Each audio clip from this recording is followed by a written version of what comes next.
আসসালামু আলাইকুম এভরিওয়ান। আশা করি সবাই ভালো আছেন। আল্লাহর রহমতে আমিও ভালো আছি। আজকে আমি আপনাদের সাথে শেয়ার করব দারুণ একটি রেসিপি।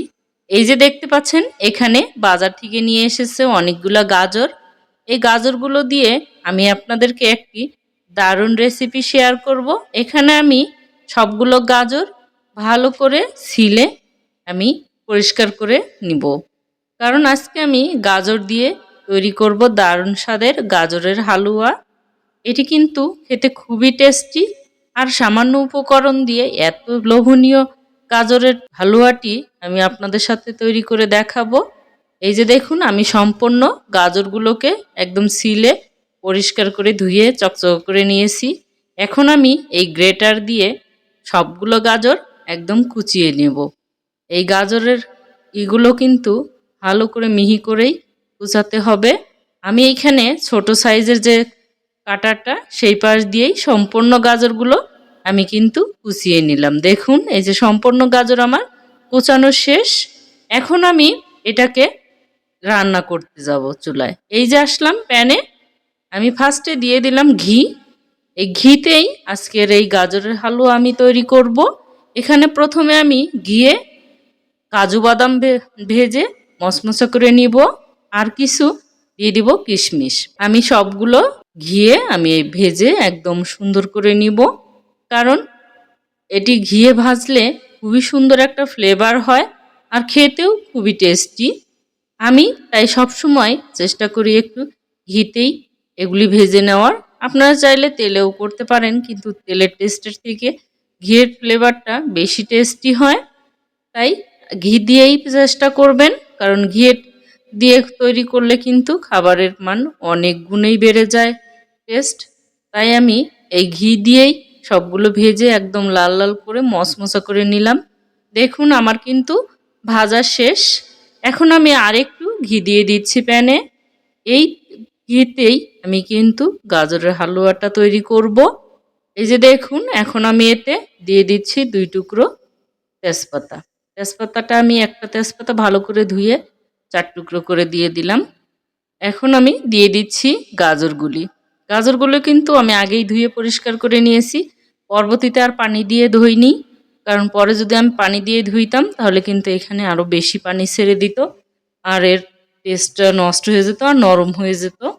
তাই আমি আগেই ভালো করে ধুয়ে গ্রেটার দিয়ে গ্রেট করে নিয়েছি। এখন ঘিয়ে আমি ভালো করে ভেজে নিব। দেখুন, কমে আসছে আর কালার কিন্তু পরিবর্তন হওয়া শুরু করেছে।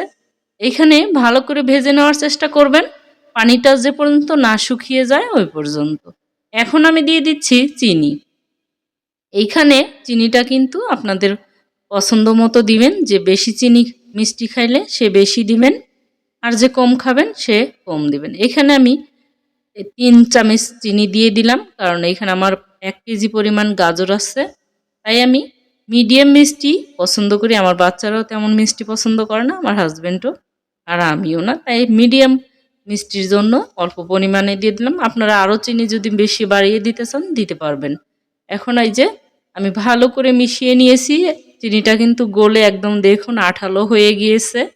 এই পর্যায়ে আমি কিন্তু দিয়ে দিব এলাচ, আর দিয়ে দিলাম দারচিনি।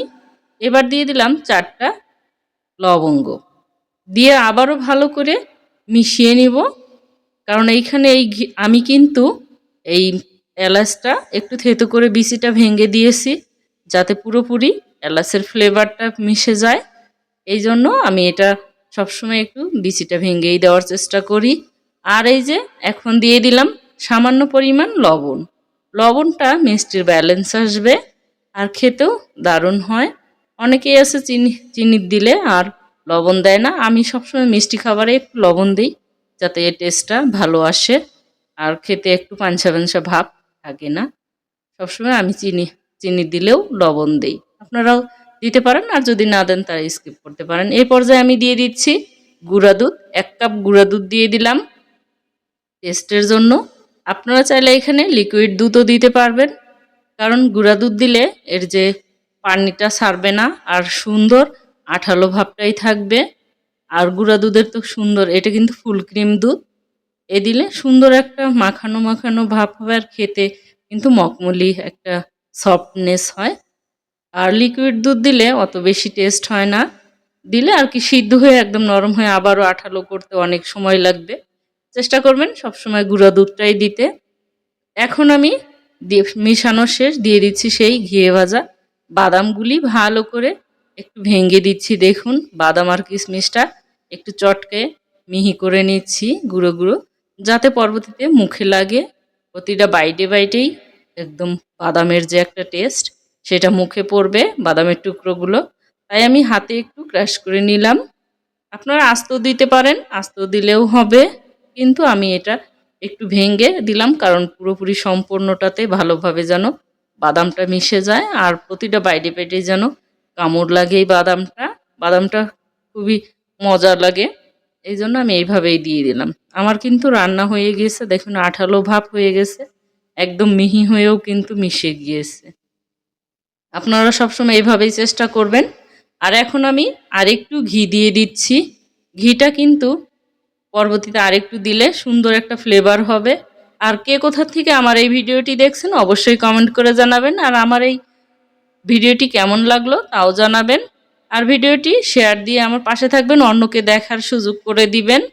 আর ইউটিউব থেকে দেখলে সাবস্ক্রাইব করবেন এবং পেজ থেকে দেখলে ফলো দিয়ে আমার সাথে থাকবেন, যাতে পরবর্তীতে এমন মজার মজার খাবারের নোটিফিকেশন আপনাদের মোবাইলে আসে।